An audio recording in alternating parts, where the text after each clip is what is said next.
Fala pessoal, tudo bem com vocês? Bora falar do Timão porque Angileri foi apresentado, falou que pode jogar em outra posição e tudo mais. Quero saber quanto que ele pode jogar. Vou te resumir um pouco a partir desse vídeo. A joia da base que foi vendida, sim, e por um valor bem abaixo. A gente já tinha previsto isso em alguns vídeos anteriores e agora essa situação se confirmou. E Yuri Alberto e Hugo Souza na seleção brasileira. Como assim? Chega mais, eu sou o Chico Garcia, inscreva-se no canal e vamos juntos.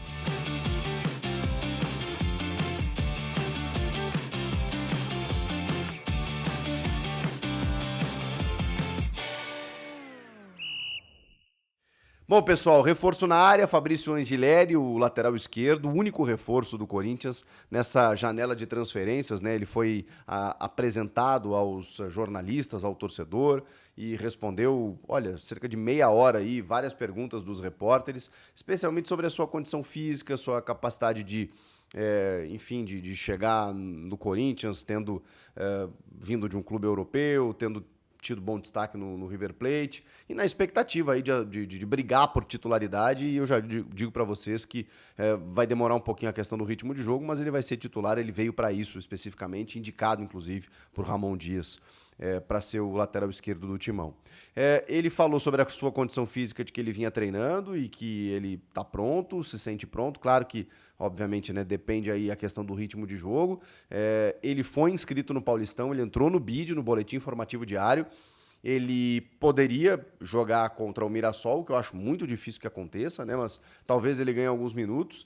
E na Libertadores da América ele ainda não pode, né? O Corinthians depois viaja para o Equador na segunda-feira para encarar o Barcelona de Guayaquil, quarta, 9h30 da noite, mas ele não pode atuar, ele só pode atuar a partir da fase de grupos, porque depois que você começa a fase eliminatória da competição, você não pode alterar a sua lista, só depois que você entra na fase de grupos. Então, ele não pode jogar contra o Barcelona nesses dois jogos, né? O primeiro no Equador, depois a decisão na Neoquímica Arena. O Paulistão, ele pode. Então, se ele não entrar nesse jogo contra o Mirassol, o Corinthians avançando, na sequência ele pode ser utilizado normalmente. A questão é que agora precisa trabalhar para adequar a sua questão física em relação aos outros atletas do elenco e jogar, né? Vai ter que entrar, jogar, e diz que, inclusive, pode jogar de zagueiro. Ele joga na lateral, evidentemente que ele se identifica muito, gosta muito de jogar na lateral, mas já fez essa função, né? E poderia ajudar nesse sentido para ser um zagueiro. Olha, o Corinthians andou, né, digamos assim, vacilando com alguns defensores aí, quem sabe, né? Quem sabe não descola um zagueiro quando menos esperava, menos se imaginava. Todo mundo esperava um lateral, daqui a pouco o cara chega para jogar como zagueiro. Angileri, experiência, 30 anos, bom destaque no River, estava no Getafe da Espanha, sem muita oportunidade, é verdade, e um contrato pequeno, né, curto, de 10 meses até o final desse ano, exatamente para ele ressignificar, recomeçar a carreira. Foram essas as palavras que ele utilizou na entrevista coletiva, né, de um recomeço. O Corinthians estava precisando, não sei se estava precisando tanto assim, os atuais são muito insuficientes, né? Enfim, aí busca o Angileri, que eu acho, tenho certeza, né, que vai se encaixar como uma luva nesse time. Vamos lá. Falando sobre o Denner, gente. O Denner, a joia da base alvinegra, lateral esquerdo, é tão raro, tão artigo de luxo lateral. E o Corinthians está negociando, já negociou, na verdade, acertou a venda para o Chelsea na Inglaterra. Ele só vai quando completar 18 anos, ou seja, só na metade do ano que vem. Mas, enfim, o fato é que o Corinthians vendeu uma das suas joias que nem jogou pelo profissional. Ele fez gol na final da Copinha, o Corinthians perde para o São Paulo, mas ele faz um golaço, um belíssimo gol, né? Corta o zagueiro com a perna esquerda e chuta de perna direita no ângulo. Muito bom jogador, 17 anos apenas, e foi vendido por um valor muito baixo. E eu vou explicar por quê, né? Por conta de uma manobra do empresário, ele teve que ser vendido por 10 milhões de euros. Até melhorou em relação à última oferta, né? Os caras tinham proposto aí pagar cerca de 8 milhões, pagaram 10 dessa vez. Com mais 4 milhões de euros em bônus, que são perfeitamente aplicáveis jogando aqui no Brasil. Ou seja, ele vai provavelmente, a partir de agora, né? Porque o Corinthians estava escondendo ele, né? Ele não estava jogando pelo profissional, exatamente por conta desse assédio europeu. Agora não, agora que ele já está negociado para o Chelsea, ele vai receber mais oportunidades, pelo menos é o que eu espero, justamente numa posição que o Corinthians acabou de contratar o Angileri, né? Mas enfim, o Denner é considerado sim uma das joias e todo mundo entendeu que 10 milhões de euros era um valor muito abaixo pelo que ele poderia representar. Só que tem um detalhe, né? Ele poderia sair O Corinthians poderia perder o Denner para um time brasileiro e por 10 milhões de reais. Exatamente, porque a negociação, ela para uma renovação, por exemplo, ela não aconteceu. Então, como ele tinha um salário base da categoria de base bem abaixo e a multa rescisória ela é referente, ela é balizadora justamente para esse valor do salário, 2.000 vezes sequer, ele poderia sair praticamente de graça. Então, o Corinthians conseguiu. O Augusto Melo já tinha explicado. Por que vendeu um garoto por 8 milhões de euros? Vendeu por 10 agora. Mas por que vendeu por 10 se poderia vender mais? Porque ia perder por 10 de reais. Agora vende por 60 milhões de reais. Não podia perder essa venda, então ficou um brete, né? Houve uma forçação aí do Giuliano Bertolucci, que é o empresário dele, que tem 78 milhões para receber do Corinthians. Então, o cara meio que tem uma certa magia, né? Uma certa, né?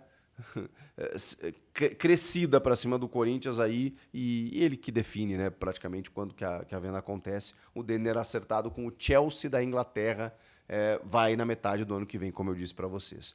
Pra gente fechar, cara, achei meio louco isso, mas a seleção brasileira divulgou uma lista de 52 nomes numa pré-lista do Dorival. A convocação definitiva vai ser na próxima sexta-feira.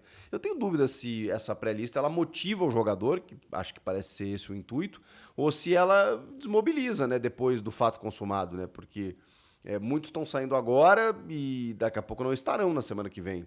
Muitos já estão com essa expectativa aí.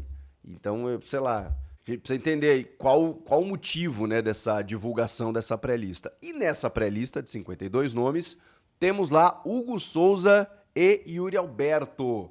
Hugo Souza e Yuri Alberto. Deixa eu até pegar os concorrentes dos dois, né? Porque eu tô com a lista aqui. Ó, Alisson, do Liverpool, tá jogando bem, hein? O Liverpool tá numa fase boa e o Alisson voltou a viver um grande momento. Eu sei que todo mundo acha que ele já passou na seleção e tal, mas o cara é um puta goleiro, né, da Premier League, num time que pode ser campeão da Premier League esse ano. O Bento, né, ex-Atlético Paranaense, que tá lá no Al Nassr jogando com o Cristiano Ronaldo. O Ederson, do Manchester City, esse não vive uma fase tão boa, porque o Manchester City também não vive. O Hugo Souza, como eu disse, o Lucas Perry, ex-Botafogo, atualmente no Lyon da França, e o Everton do Palmeiras, também apareceu na pré-lista aí, já teve muitas oportunidades, é um goleiro mais veterano, mas muito seguro também. Acho que o Hugo tem chance aí de pegar uma vaguinha entre os três principais. Entre os atacantes aqui, pra gente ver com quem que o Yuri Alberto tá concorrendo. Cara, de nove eu vou dizer pra vocês, bom, tem o João Pedro do Brighton, o Igor Jesus do Botafogo, e só, hein? O resto aqui é Rafinha, Rodrigo, Luiz Henrique, Savinho, tudo ponta, né? Martinelli, Estevão, Bruno Henrique. Bruno Henrique também joga de 9, né? Vale dizer que o Matheus Cunha, que seria um 9, né? Que tá no Wolverhampton, ele tem jogado atrás do 9 e ele foi convocado nessa pré-lista pelo Dorival como um meia. Então também não tá concorrendo com o Yuri Alberto. Se a gente pensar em 9, cara, em 9 é ele, tá? Em 9 é ele. Então, vamos ver, acho que seria um prêmio bacana, tanto pro Hugo quanto pro Yuri, esses caras que batalharam e chegaram lá. Talvez eles não vão agora, né? É uma lista de 52 nomes, ele vai ter que afunilar bem essa lista, mas eu sei que deve estar mexendo com a cabeça deles aí, tanto do Hugo quanto do Yuri Alberto. Vamos ver. E aí, o que vocês acharam disso tudo? Comentem aqui, inscreva-se no canal. Eu volto na próxima. Tchau!